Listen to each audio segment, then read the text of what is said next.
nerve to ask me if it was true. A year ago, when the company's cash flow dried up, I was the one who used the car's title to secure a bridge loan. Back then, he held my hand and promised me that this car was the company's saving grace and a symbol of my high status. Today, how could he look me in the eye and question me? I looked around the room.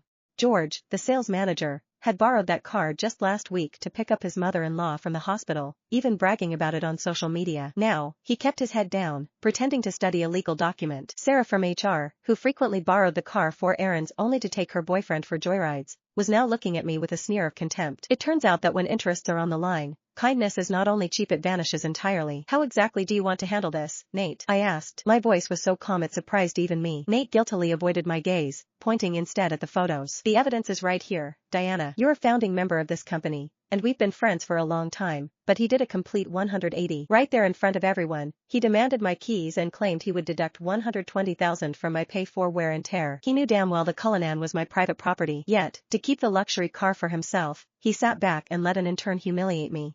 Even more absurdly, this intern, who had been on the job for less than 3 months, expected me to submit a formal request form just to get her permission to use the car. Nate adjusted his glasses, his voice as cold as ice. The rules are the rules. We have to keep business and personal matters separate. It's a matter of principle. He paused, his face devoid of any warmth as he delivered his verdict. Hand over the keys immediately. The vehicle will now be managed centrally by administration. Furthermore, finance will audit the losses Madison outlined, and the costs will be deducted from your salary next month. A smirk of triumph crossed Madison's face, like a stray cat that had finally caught a canary. Thank you, Nate. This is the only fair way. I also suggest she issue a formal apology at the next all-hands meeting. We can't let this kind of toxic behavior ruin our company culture. Nate hesitated for a moment, his eyes flickering over my face before he gave a cold nod. We'll skip the public speech. A company-wide memo will suffice.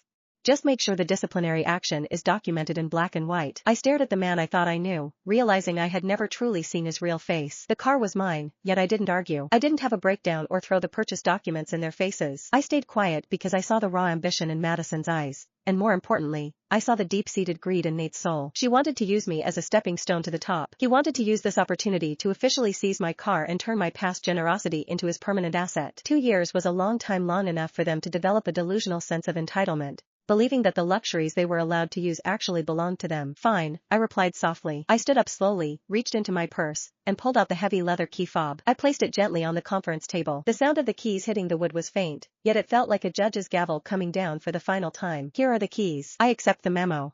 I looked Nate straight in the eye, a meaningful smile playing on my lips. I truly hope this car brings the company exactly what it deserves. Nate clearly hadn't expected me to be so cooperative. Nate stood there momentarily stunned, a flicker of relief crossing his face before it was quickly masked by